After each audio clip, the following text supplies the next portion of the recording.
The Pentagon could be forced to declassify what it knows about UFOs following a push by senators to make public all government records on the subject.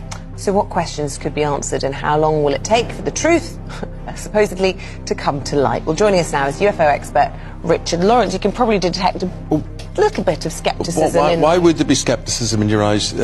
The truth, what did you say? Well, it says for the truth to come out. But the truth could either be for or against UFOs. That's fair enough, yeah. I mean, you're in a minority now.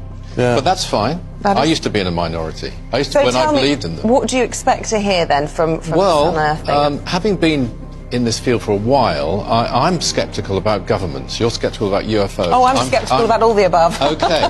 Well, at one time, you know, if you said the governments are lying, you were thought of as a conspiracy nutter. Now we absolutely know 100% they lied about UFOs for a long time, in this country as well, certainly in America. On the plus side, America is in some ways leading the way. They have had conversations with the British government as well, by the way, and they are on the verge, they say, of revealing everything. So we'll have to see. It's coming out this month, or rather the legislation is going through this month. Yeah. What are they afraid of? That's a very good question. I think they started lying a long time ago. I think certainly it all gets tied up with defence policy. So But if the Americans are lying, forgive me for interrupting, sure, then the Russians are lying, the British are lying, the French are lying, everybody's lying. Well, there has been a sort of policy defence war between the different countries. They want to get there first. I think that's one of the reasons. Another reason is they simply can't answer the questions properly. Yeah. And what government wants to come forth and say, this exists, we know it exists. Some people say they've got alien spacecraft. And some of them are using the technology. Yeah. They're dismantling this technology, Yeah. or they've been given the secrets to this technology. Sure. So whether it's the speed of sound or the speed of light, or whether it's different materials which will probably be used in the theatre of war. That's what they want. Yeah. Yeah, you've got to. And of course, they can't answer the really big questions like who are they, why are they here? They've admitted they exist. They've tried to rename them UAPs, but they're UFOs. What does UAP stand for? Stands for Unidentified Aerial Phenomena, which is unidentified flying object, isn't it? Really? I mean, there's no it's just problem. another name. It's just branding.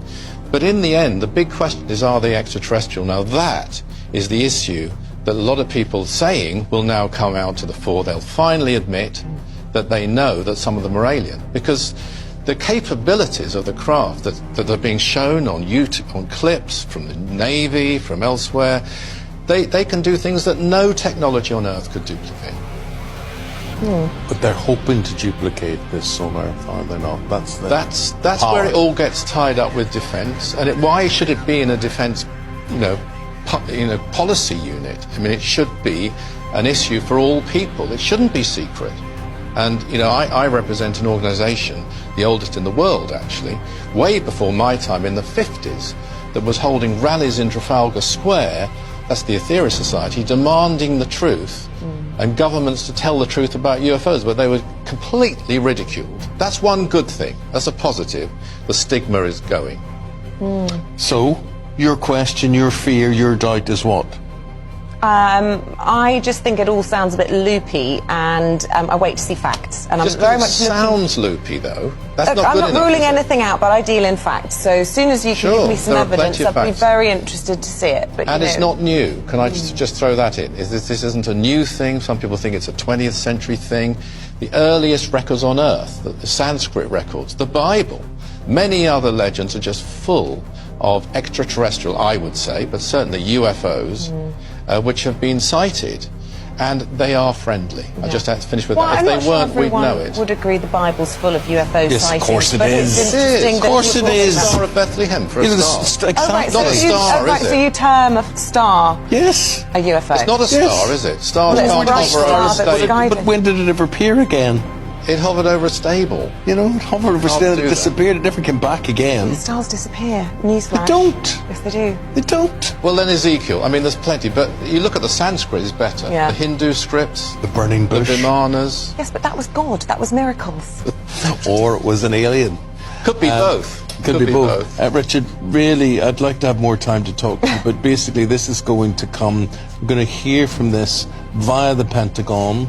This When month? are we going to hear these things? So it's going through this month. Also, there's a hearing in Congress this month because of the technology, the alien technology, which high-level, highly credible intelligence officers say they've got in the American government. Okay. Okay, lovely talking to you. Richard Thank you. Lawrence Thank is you, Richard. UFO expert.